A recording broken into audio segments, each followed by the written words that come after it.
গুরু প্রেমানন্দে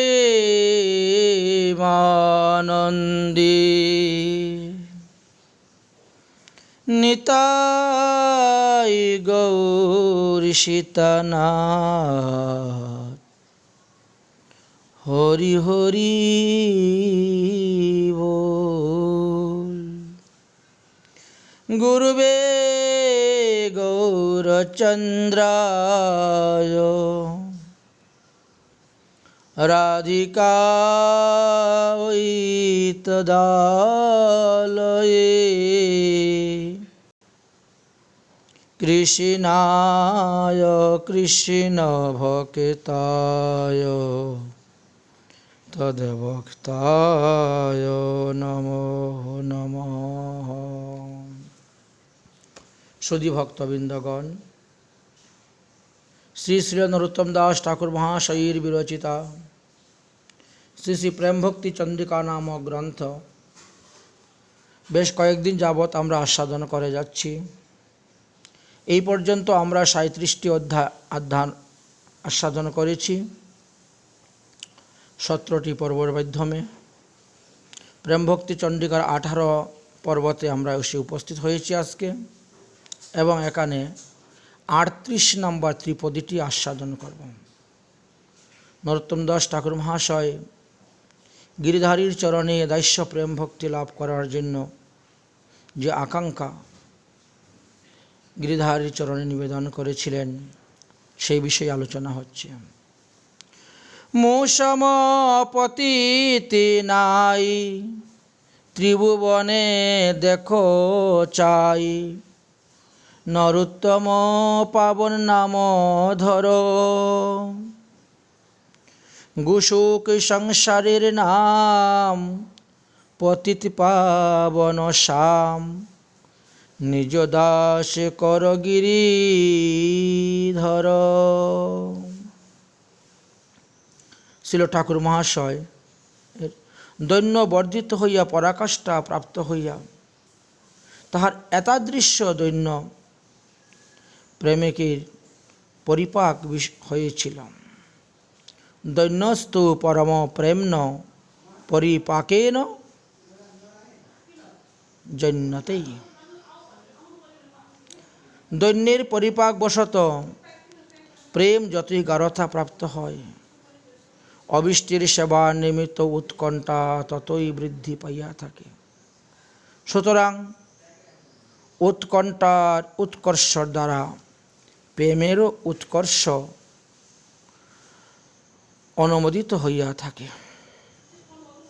দৈন্য ও উৎকণ্ঠা প্রেমেরই স্বরূপগত ধর্ম। দৈন্যই অবিষ্টের কৃপা আকর্ষণ করে এবং দৈন্যই কৃপায় স্থিত হয়। তাই সাধকের প্রয়োজন কায় মন বাক্যে সততা, দৈন্যকে প্রযত্নে রক্ষা করা।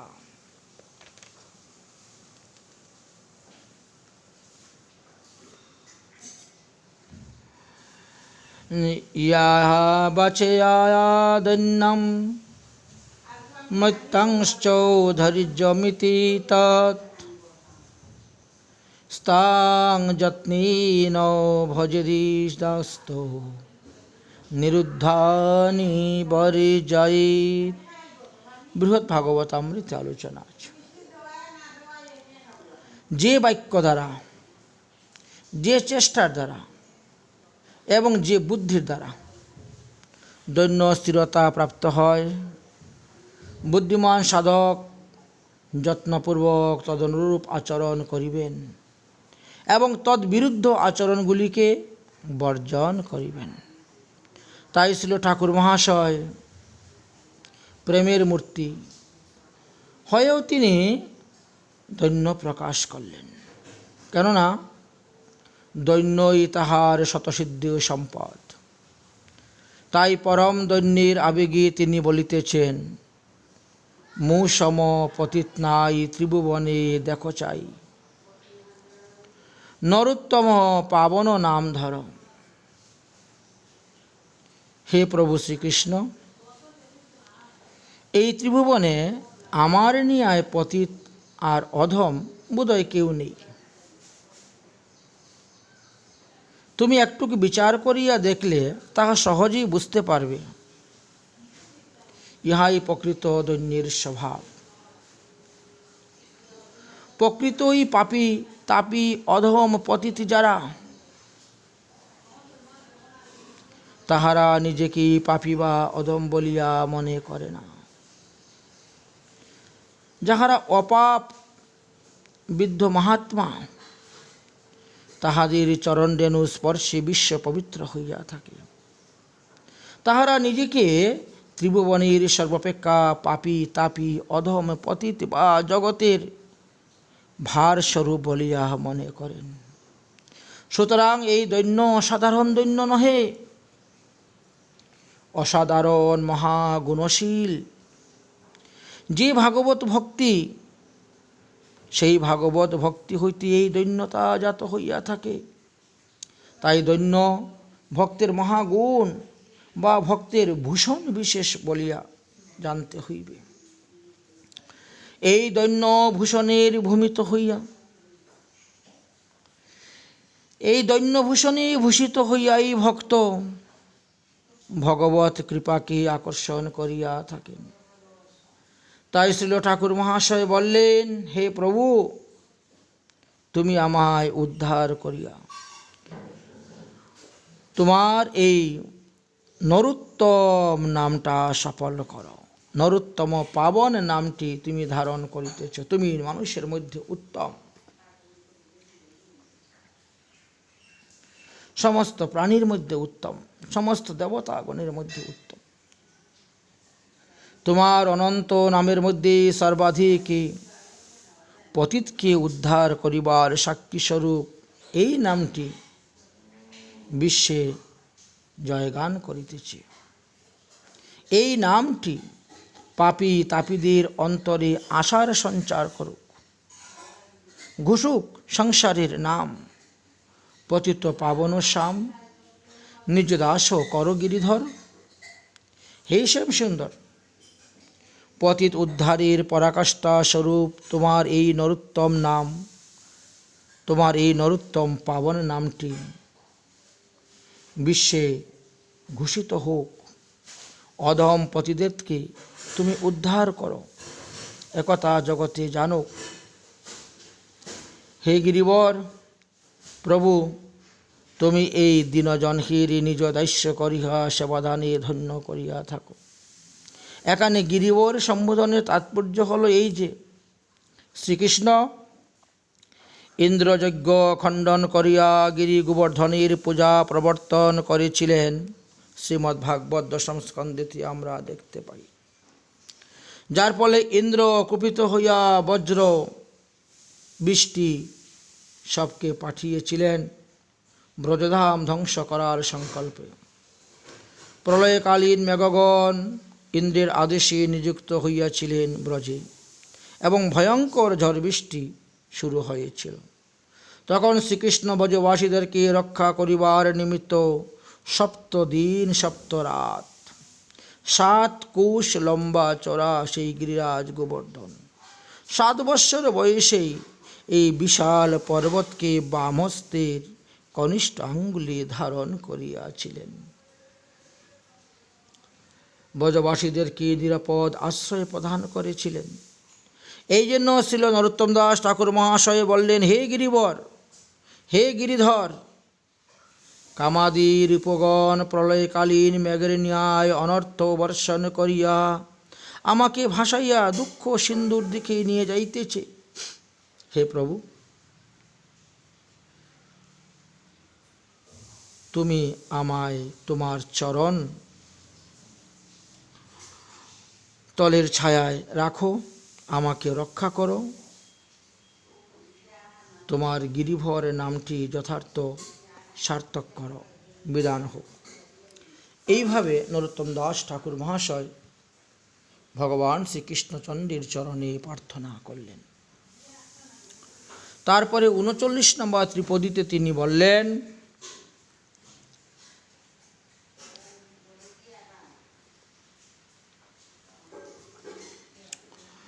নরোত্তম বড় দুঃখী নাথ মুরি কর সুখী তোমার ভজন সংকীর্তনে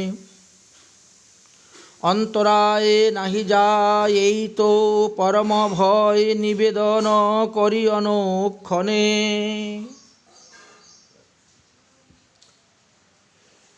শ্রীল নরোত্তম দাস ঠাকুর মহাশয় অতঃপর সংকীর্তনরূপ ভজনের প্রার্থনা করিয়া বলিলেন, নরোত্তম বড় দুঃখী। এখন নরোত্তম বলতে উনার নিজের নামটা বললেন, আগে নরোত্তম বলতে তিনি ভগবানকে বলেছিলেন। নরোত্তম বড় দুঃখী নাথ মুরে কর সুখী তোমার ভজন সংকীর্তনে। হে নাথ, হে কৃষ্ণচন্দ্র, এই নরোত্তম বড়ই দুঃখী। তুমি ইহার সেই ভয় দূর করো এবং তাকে পরিত্রাণ করো। তাহলে আমরা আগে আলোচনা করেছিলাম নাথ শব্দের অর্থ রক্ষক বা পালক। সুতরাং ইহাকে দুঃখ হইতে রক্ষা করিয়া সুখ পালন করো। শ্রীকৃষ্ণ যদি বলেন কিসে তোমার সুখ হয় তা বলো, তদুত্তরে বলছেন তোমার ভজন সংকীর্তনে। তোমার ভজনে এবং তোমার নাম সংকীর্তনে আমার একান্ত সুখ। সুতরাং তোমার ভজনের সৌভাগ্য দানে তুমি আমায় সুখী করো। শ্রী নরোত্তম দাস ঠাকুর মহাশয় অতিশয় দৈন্য ভরে নিজেকে সংসারী মানুষ জ্ঞান করিয়া যাহা বলিয়াছিলেন, তাহা বিষয় বিমত্ত সংসারী মানবগণের মৃত সঞ্জীবিনীর ন্যায় পরম হিতকারী উপদেশ বলে মনে করবেন। স্বরূপ বিস্মৃত সংসারী মানুষ আহার বিহার আদি সংসার সুখে প্রমত্ত হইয়া ইহাকেই পরম সুখকর বলিয়া মনে করিতেছেন। তাদের জ্ঞান, তাদের বুদ্ধি, তাদের আধার মানব দেহ প্রাপ্ত হইয়া দুঃখকর নানাবিধ যোনি বা ভয়ঙ্কর নরকাদি দুঃখ ভোগের হেতু স্বয়ংই তারা সৃষ্টি করিতেছে, কিন্তু বুঝতে পারছে না। শ্রী নরোত্তম দাস ঠাকুর মহাশয় স্বয়ং বললেন, বিষয় গরলময় তাতে মান সুখচয়, সেই সুখ দুঃখ করি মান। কিঞ্চিত বিচার করিলেই সকলেই সহজে বুঝতে পারবেন যে সংসার সুখের মুখে নানাবিধ অবর্ণনীয় দুঃখের হেতু আসতেছে, তাহাকে কি সুখ বলা যেতে পারে? কখনো নয়। কিন্তু মানুষ তাহা বুঝে না। তাহা যে ঘনীভূত দুঃখ বা ক্লেশের আকার, ইহা সহজেই অনুমান করতে পারেন যারা বুদ্ধিমান ব্যক্তি, জ্ঞানী ব্যক্তি। মহিষী গৌতমের ন্যায় দর্শন শাস্ত্রের মতে দুঃখ নিবৃত্তির নামই হল মুক্তি। তাহার মতে দুঃখ ১বিংশতি প্রকার।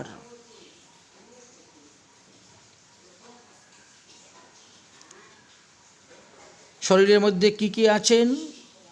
৬ ইন্দ্রিয়, ৬ বিষয়, ৬ বুদ্ধি, এই ১৯ বস্তু দুঃখর স্থান বলিয়া দুঃখ নামে অভিহিত।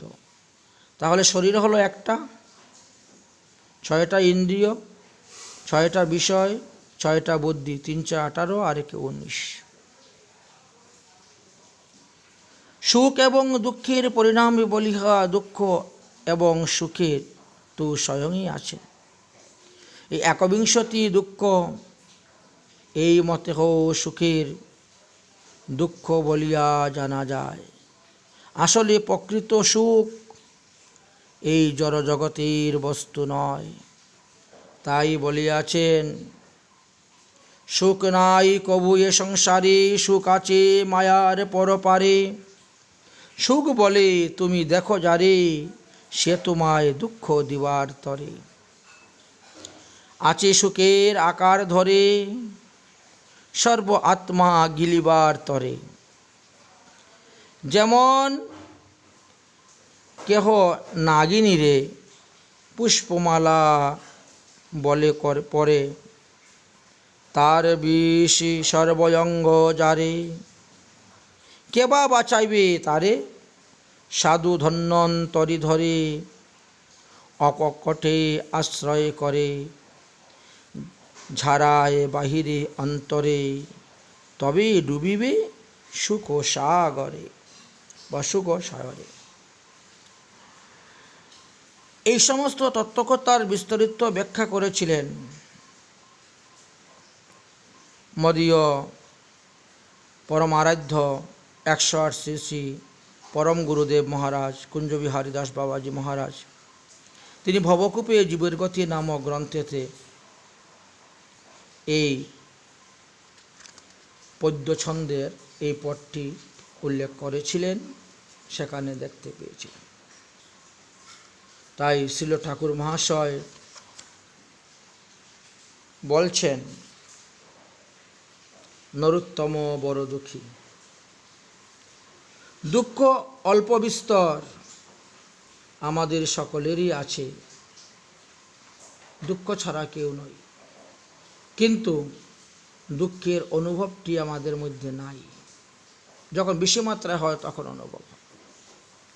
দুঃখ অনুভূতি মানব জীবনের পরশমণি, ইহার পরশে লোহার ন্যায় বিষয় মলিন চিত্ত ভক্তি বাসনার সুবর্ণ উজ্জ্বল হইয়া উঠে।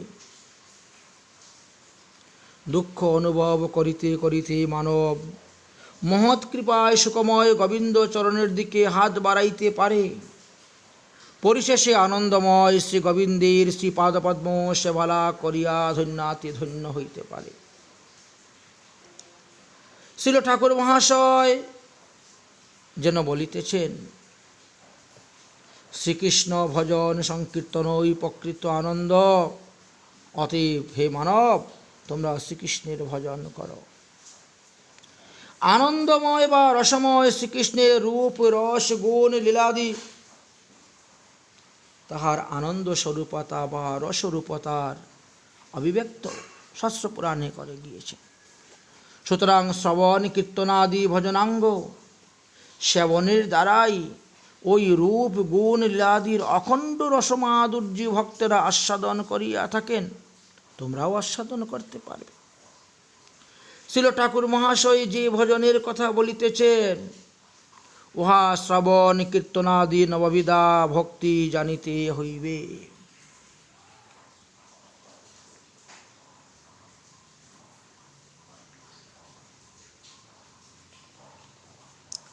তাহলে আমরা নববিধা ভক্তির কথা আগে আলোচনা করেছিলাম। নববিধা ভক্তির মধ্যে সংকীর্তন শ্রেষ্ঠ, একথা আলোচনা করা আছে। 64 প্রকার ভজনের অন্তর্ভুক্ত এই নাম সংকীর্তন। তাই বিশেষভাবে নাম সংকীর্তনে রতি কামনা করিতেছেন তিনি। শ্রীচৈতন্য চরিতামৃত গ্রন্থেতে দেখা যায়, ভজনের মধ্যে শ্রেষ্ঠ নববিধা ভক্তি, কৃষ্ণ প্রেম দিতে কৃষ্ণ ধরেন মহাশক্তি। তার মধ্যে সর্বশ্রেষ্ঠ নাম সংকীর্তন, নিরপরাধে নাম লইলে হয় প্রেমধন। অনেকে একত্র মিলিত হইয়া উচ্চস্বরে খোল করতলা আদি সহযোগে যে কীর্তন করেন, তাহাকে সংকীর্তন বলা হয়। ইহাতে নিজের, অন্যের, এমনকি স্থাবর জঙ্গমাধির এই নাম শ্রবণে সৌভাগ্য হয় বলিয়া জপাদি হইতে নাম সংকীর্তন আদিকে শ্রেষ্ঠত্ব বলে গিয়েছেন। আবার লীলা চিন্তনাদির সহিত নাম সংকীর্তনকেও সংকীর্তন সম্যক কীর্তন বলা হইতে পারে। গৌরীয় বৈষ্ণব সাধকগণের রাগ মার্গীয় ভজনের লীলা স্মরণ চিন্তা সহিত যদি নাম সংকীর্তন বিধান দৃষ্ট হয়, তাহলে সেটা আরও উত্তম। শ্রীল নরোত্তম দাস ঠাকুর মহাশয় গরানহাটি সুরে প্রবর্তিত কয়েকটি নাম গুণ লীলাদি সংকীর্তন রসকে মূর্তিমান করিয়া তুলিয়াছিলেন। তাই লিখিত হইয়াছে, সংকীর্তন আনন্দজ মন্দহাস্য দুস্তদূতি দুতিব্য বিংক্ত মুখায় সেদায় শ্রুধারা আপনুতায় তস্मै নমো নমঃ। শ্রী নরোত্তম দাস ঠাকুর মহাশয় পুনঃ পুনঃ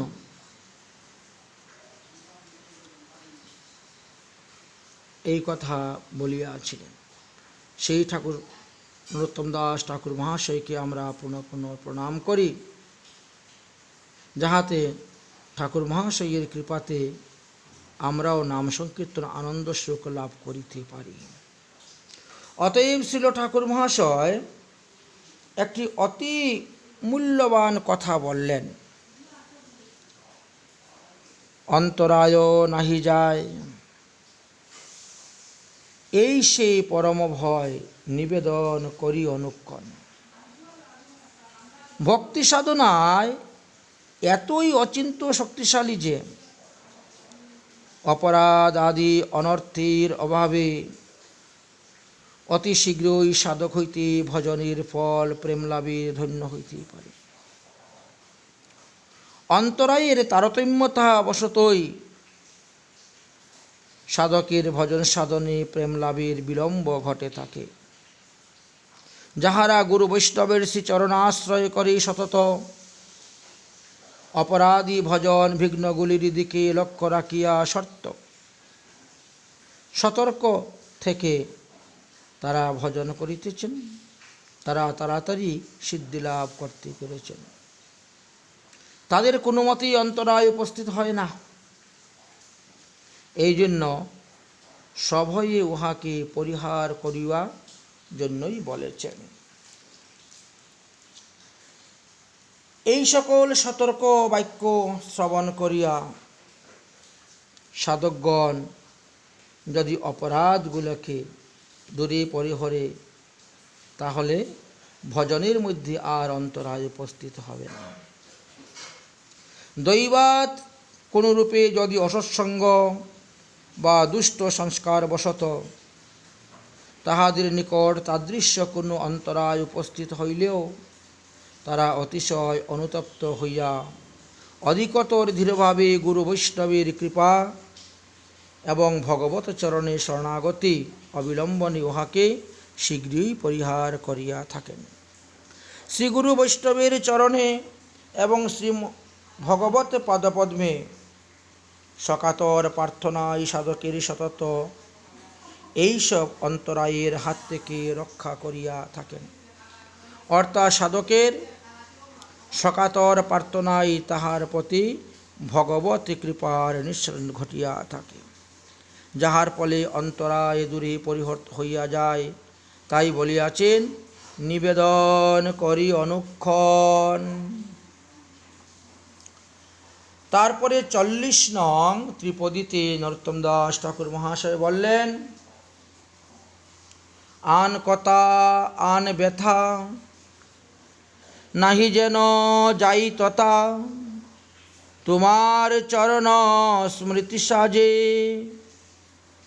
অবিরত অবিরল, তুহা গুণ কলকল গাই যেন সতের সমাজে। আন কথা আন বেতা, যত্রা অন্য কথান্তি তত্রা অন্য বেতান্তি তত্র নাহম গচ্ছামি। এই ত্রিপদীতে পূজ্যপাদ শ্রীল নরোত্তম দাস ঠাকুর মহাশয়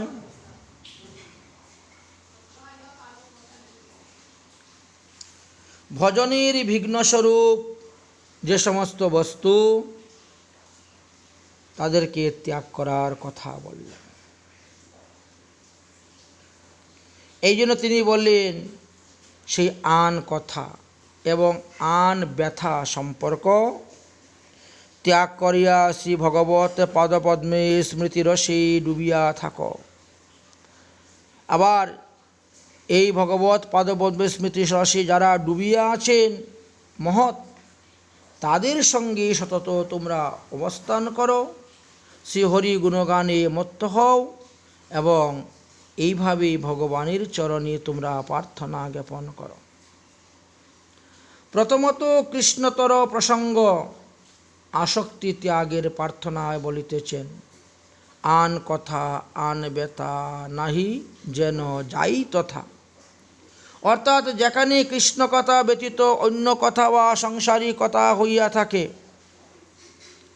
সেই স্থানে নিশ্চয়ই কৃষ্ণ ব্যথা ব্যতীত অন্য ব্যথা আছে বুঝিতে হইবে। কৃষ্ণতর প্রসঙ্গ অর্থাৎ শ্রী ভগবান ও তদীয় ভক্তির কথা ব্যতীত দেহ দৈহিকাদি বিষয় ইতর বার্তায় শ্রবণ কীর্তনে যতখানি চিত্ত বিক্ষেপ জাত হয়, অন্য কোনো কারণেই চিত্ত ততখানি বিক্ষিপ্ত হইতে পারে না। কারণ চিত্তটি আমাদের দর্পণের ন্যায় সম্মুখস্থ বিষয়কে প্রতিবিম্ব প্রদান করে এবং তৎ বিষয়ে সংস্কারই চিত্তে আহিত হইয়া থাকে। সংস্কার অনুরূপ জড়ীয় বিষয়ের চিন্তা করিতে করিতে তাহাতে মানবের আসক্তি জাত হয় এবং উহা ভোগের নিমিত্ত কামনা জন্মে। এই কামনা প্রতিহত হইয়া ক্রোধের উদ্রেক হয়। ক্রোধ হইতে মোহ বা কার্যকার্যের বিবচ্ছিন্ন জন্মে। মোহ হইতে স্মৃতিভ্রংশ বা বুদ্ধিনাশ এবং তাহা হইতে বিনাশ বা সর্বনাশ সাধিত হইয়া থাকে। অর্থাৎ এই 84 লক্ষ যোনিতে পুনর্ ভ্রমণ করিতে হয়, নরকাদি যন্ত্রণা ভোগ করিতে হয়। তাহাই বিষয় চিন্তার বিস্ফল স্বরূপ জানিবেন। শ্রীমদ্ ভগবৎ গীতা শাস্ত্রেও ভগবান শ্রীকৃষ্ণ এই কথাই আলোচনা করেছিলেন অর্জুনকে। গীতার 2য় অধ্যায়ের 62-63 নং শ্লোকেতে বলেছিলেন, ধ্যানত বিষয়াৎ পুংসৌ সঙ্গাতেষু উপজায়তে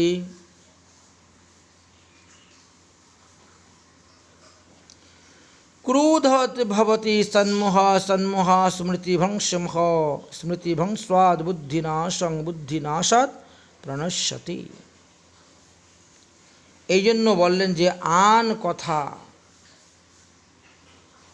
হইতে এইভাবেই অতি বিষয় বা ভয়াবহ আন ব্যথা উপস্থিত হইয়া থাকে।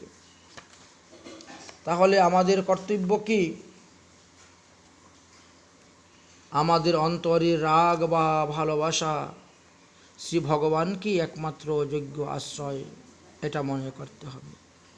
কিন্তু আমরা আন কথার সংস্পর্শে আসিয়া আমাদের অন্তরের রাগকে যখন বিষয় অভিমুখে করিয়া ফেলি, তখনই রাগ দুষ্ট হইয়া অন্তরের সদ্বৃত্তিগুলাকে চুরি করিয়া নিয়ে যায়। আমাদের সর্বস্ব ধনটাকে চুরি হয়ে যায়। শ্রীমদ্ ভাগবতে দেখতে পাই, তাবৎ আগদ্যায়ো স্তনুদ্ভাবৎ কারাগৃহ গৃহম তাবৎ মোহ জঙ্ঘ্রিয় নিবৃত্তিষে যাবৎ কৃষ্ণ নথে জনা। ভাগবত দশম স্কন্দের 14 অধ্যায়ের 36 নম্বর শ্লোকে শ্রী ব্রহ্মা ভগবানকে বললেন, হে শ্রীকৃষ্ণ, জীব যতক্ষণ পর্যন্ত তোমার প্রতি প্রীতিপরায়ণ না হয়, সেই পর্যন্ত তাহার অন্তরে রাগাদি তস্কর অর্থাৎ চোর, গৃহ কারাগার এবং মোহ পাদস্খলিত দৃশ্য হইয়াই থাকে। এই শ্লোকের বৈষ্ণব দর্শনী টিকাকার লিখলেন,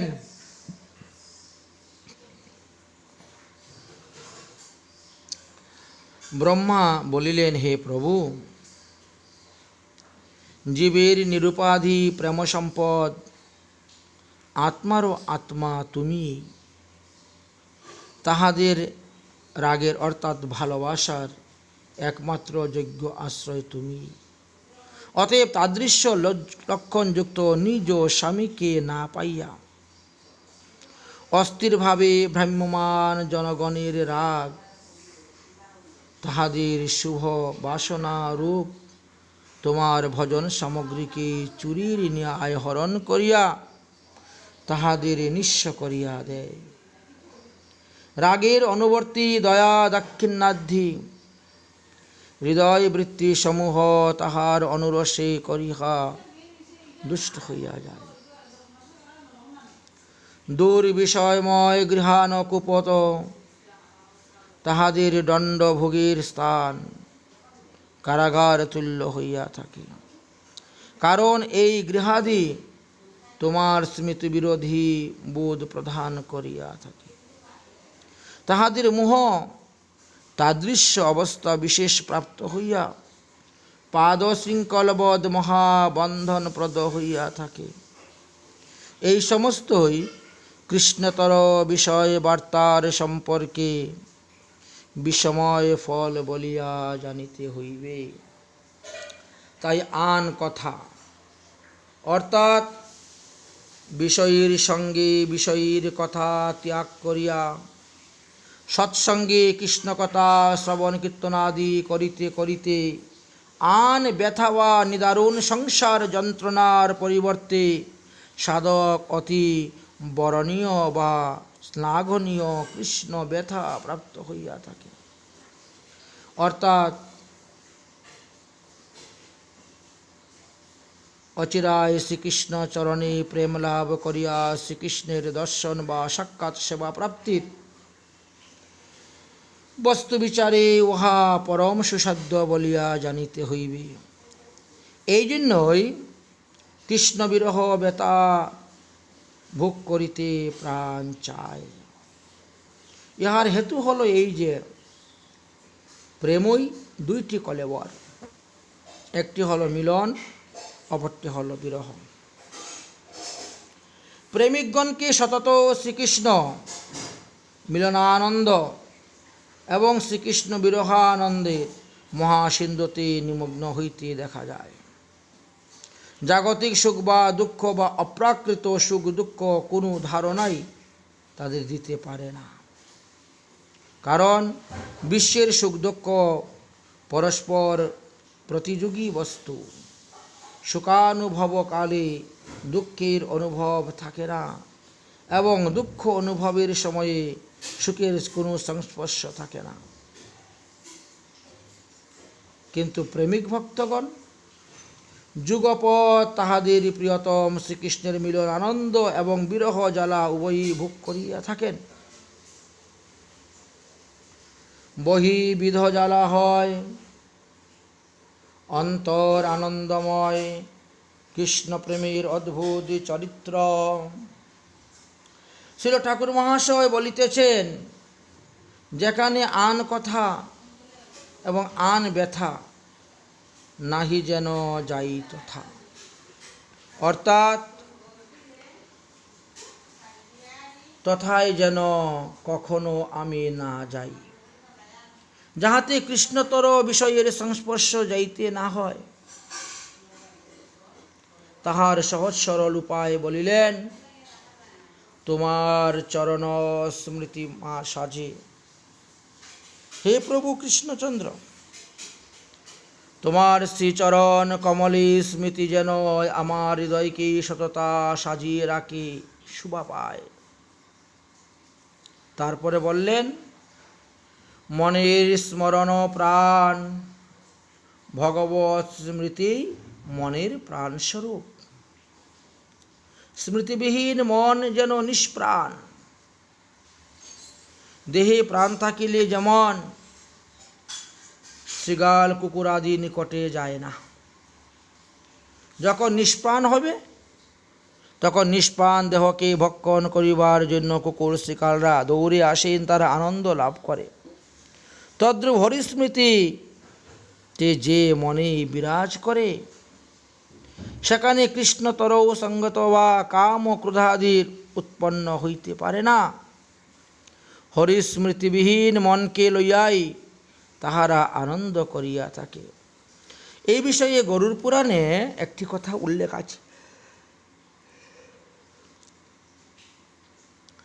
একস্মিন্নঃ ব্যপীতিক্রমে মূর্ত হি ধ্যানবর্জিতে দস্যুভি মুসিতেনৈভ যুক্তমা ক্রমন্দিতম ভৃশম। যদি একটি মুহূর্ত কালও শ্রীহরির স্মৃতিশূন্য হইয়া গত হয়, দস্যুগণ কৃত সসম্পদ ঋত হইতে যেমন লোকের আর্তস্বরে কান্দে, তদ্রূপ সাধকের ক্রন্দন করা উচিত। শ্রীহরির স্মৃতি মানবের প্রাণ বা সর্বস্ব বলিয়াছেন। শ্রীল গ্রন্থকার তদ্বারা নিজের চিত্ত বা মনের শুভাবর্ধন করিতে চাইতেছেন। অতএব মহৎ সঙ্গে আবেশময়ী শ্রীহরি গুণগান কীর্তনের সৌভাগ্য প্রার্থনা করিতে গিয়ে বললেন, অবিরত অবিকল তোহা গুণ কলকল গাই যেন সতের সমাজে। অর্থাৎ হে প্রভু, অবিকল বা অবিক্ষিপ্ত চিত্তে নিরন্তর মহৎগণের সভাতে যেন কলকল অর্থাৎ মধুরা স্ফুট স্বরে তোমার লীলা গুণগান করতে পারি, মধুর স্বরে তোমার নাম সংকীর্তন করতে পারি। মহৎগণের সেবার সৌভাগ্য লাভ শ্রী ভগবানকে লাভ করা অপেক্ষা কোনো অংশে কম নয়, বরং মহৎ বস্তু লাভ অতি সৌভাগ্যের ব্যাপার।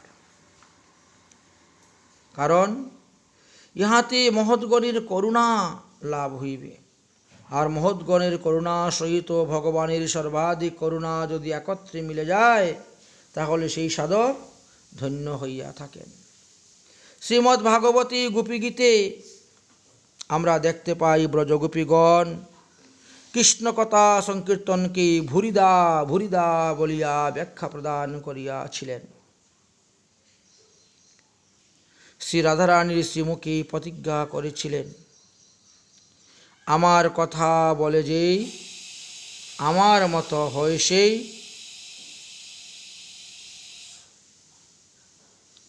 বসিয়া রহিম বৃন্দাবনে। পদকর্তা জগদানন্দের এটি। শ্রী গীতার অন্তেও ভগবান শ্রীকৃষ্ণ অর্জুনকে বলেছিলেন, হে অর্জুন,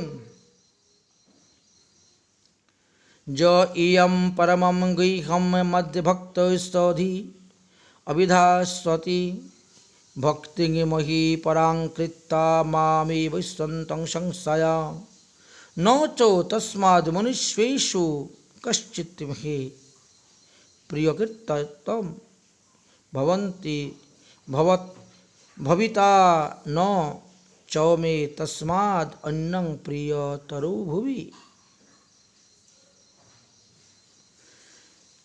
যিনি এই পরম গুহ্য শাস্ত্র মানে গোপনীয় শাস্ত্র আমার ভক্তগণের নিকটে উপদেশ করেন, তিনি পরাভক্তি লাভ করিয়া নিঃসংশয়ে আমাকেই প্রাপ্ত হইয়া থাকেন। মনুষ্যগণের মধ্যে তাহা অপেক্ষা আমার পরিতুষ্কারী পূর্বে আর কেহ হয় নাই, এখনও কেউ নেই, আর ভবিষ্যতেও কেউ হবেও না। সুতরাং